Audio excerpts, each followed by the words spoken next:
Dalam arti tertentu, ada keuntungan lain bergabung dengan tim Qin Yichen. Kuil penguasa cahaya memiliki reputasi yang baik ketika Qin Yichen mencoba yang terbaik untuk menyelamatkan penjaga pengadilan dewa, serta banyak perawatan, serta tempat seperti pavilion koleksi buku, yang dapat membantu mereka meningkat. Kekuatan mereka sendiri.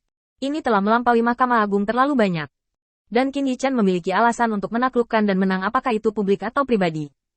Ini adalah kepercayaan Qin Yichen. Apa yang harus dia lakukan? Dari segi motivasi, saya tidak tahu lebih baik dari Mahkamah Agung. Kalau begitu dengarkan pengaturan Master Cahaya. Pria tua berjubah hitam itu memandang Qin Yichen. Ngomong-ngomong, tadi orang-orang percaya memintaku untuk memberimu pesan. Bagaimana menghadapi makhluk roh tingkat Dewa Bumi? Qin Yichen memikirkan hal ini dan bertanya dengan cepat. Di mana itu? Pria tua berjubah hitam itu kembali. Di wilayah Bintang Changlan. Mendengarkan maksud orang percaya, sepertinya tidak terburu-buru. Qin Yichen memberitahu orang banyak sebelum berteleportasi kembali ke kuil penguasa cahaya.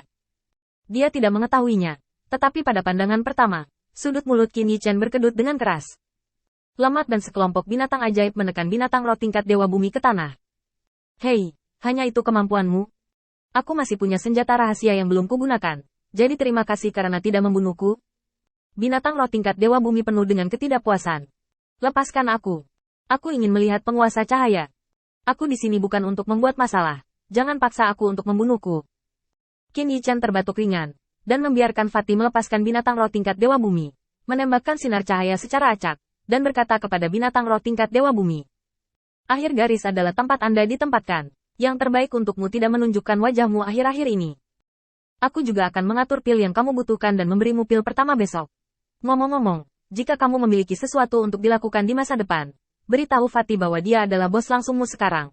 Binatang roh tingkat Dewa Bumi tampak sedih, memandangi tubuh gemuk pria gendut itu. Dan kemudian menatap Qin Yichen. Bisakah kamu mengubah seseorang?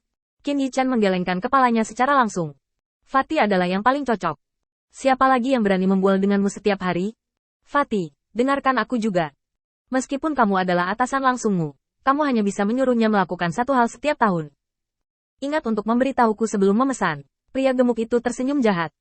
Aku ingin dia memanggilku kakak. Qin Yichen hampir memuntahkan seteguk darah, dan menatap Fatih dengan tajam. Kamu minggir. Aku bilang jangan menyela. Kamu akan pulih di sini di masa depan, dan menunggu lukamu pulih.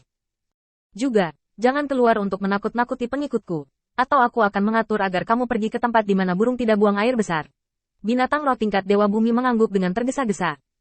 Oke, aku akan mendengarkan pengaturanmu. Meskipun kesenjangan kekuatan antara kedua belah pihak sangat besar, makhluk roh tingkat Dewa Bumi tidak bodoh.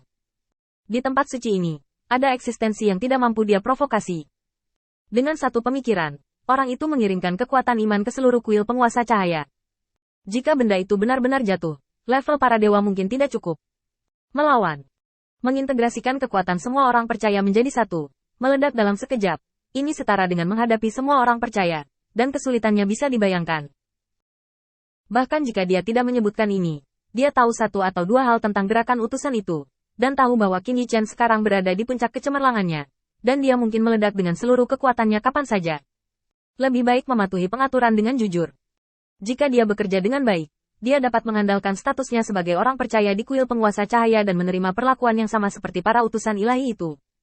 Ini adalah hal hebat yang tidak pernah berani dia pikirkan. Tuan Guang, kalau begitu aku pergi dulu. Biarkan pria gendut itu memberitahuku jika terjadi sesuatu. Setelah mengusir makhluk roh tingkat dewa, Qin Yichen tiba-tiba mengulurkan tangannya dan menekannya ke bahu Fatih. Apakah kamu tidak tahu bahwa dia adalah makhluk roh tingkat Dewa Bumi? Tingkat Dewa Bumi, kamu bisa menembakmu dan aku sampai mati kapan saja. Pria gendut itu tampak berpikir. Apakah ini tekanan Dewa Bumi? Sepertinya tidak sebesar yang saya bayangkan. Apakah karena lawannya terlalu lemah? Setelah memikirkannya, Fatih menemukan jawaban untuk pertanyaan ini. Binatang roh tingkat Dewa Bumi ini berada di dasar tingkat Dewa Bumi. Jika tidak, dengan kekuatan tingkat Dewa Bumi, ia tidak akan berperilaku baik di depan penguasa cahaya. Apalagi di pertarungan sebelumnya, dia juga terlihat takut melukai dirinya sendiri. Kebanyakan dari mereka adalah orang-orang yang terkenal, dan Tuan Guangzhou hanya menggunakan namanya. Aku mengerti, aku akan memperlakukannya dengan baik. Qin Yichen menghela nafas lega dan mengatakan itu. Aku mungkin sangat sibuk di periode waktu berikutnya. Kuil ini masih membutuhkanmu untuk menjadi kartu terakhir. Aku tidak bisa membawamu pergi begitu saja. Pria gendut itu menatapku dengan sangat bisa diandalkan.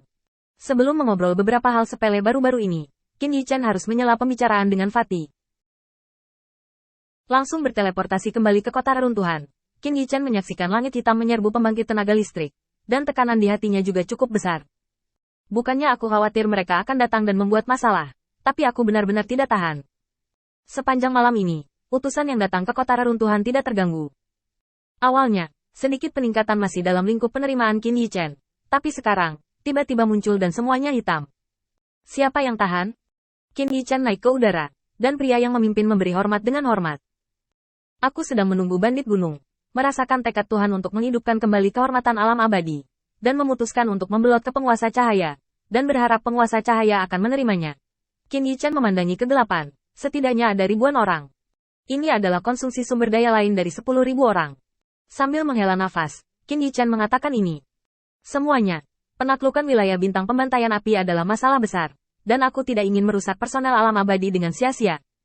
Aku juga meminta mereka yang berada di puncak Satria untuk mendaftar. Selebihnya, jika mereka mau, bisa tinggal di kota reruntuhan untuk melakukan sesuatu.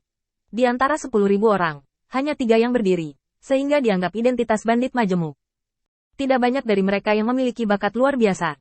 Selain kekurangan sumber daya, mereka bisa mencapai puncak kesatria, dan mereka sudah menjadi yang terbaik. Mereka bertiga menunjukkan kekuatan mereka sedikit, dan kemudian mereka memandang Qin Yichen dengan penuh harap, menunggunya mengatur. Qin Yichen terbatuk ringan dan memikirkan kata-katanya. Karena kamu bandit gunung, lebih baik aku membentuk tim terpisah. Ketika saatnya tiba, kamu akan mengikutiku untuk menaklukkan wilayah bintang Huotu. Jika kamu memiliki banyak orang, kamu akan pergi ke frontal medan perang. Yang lainnya, selama kamu mengikuti aturan kuil penguasa cahaya, kamu bisa tinggal di kuil penguasa cahaya untuk melakukan sesuatu, dan kamu akan diberi hadiah yang sesuai. Bagaimana dengan itu? Di mana para bandit berpikir bahwa mereka akan diperlakukan dengan sangat baik? Satu persatu setuju dengan cepat. Hanya saja Qin Yichen mengabaikan satu hal, dan dia tidak akan mengetahuinya sampai dia keluar selama sebulan. Bahkan jika tidak banyak bandit gunung yang kuat, jumlah bandit gunung tidak bisa dikalahkan,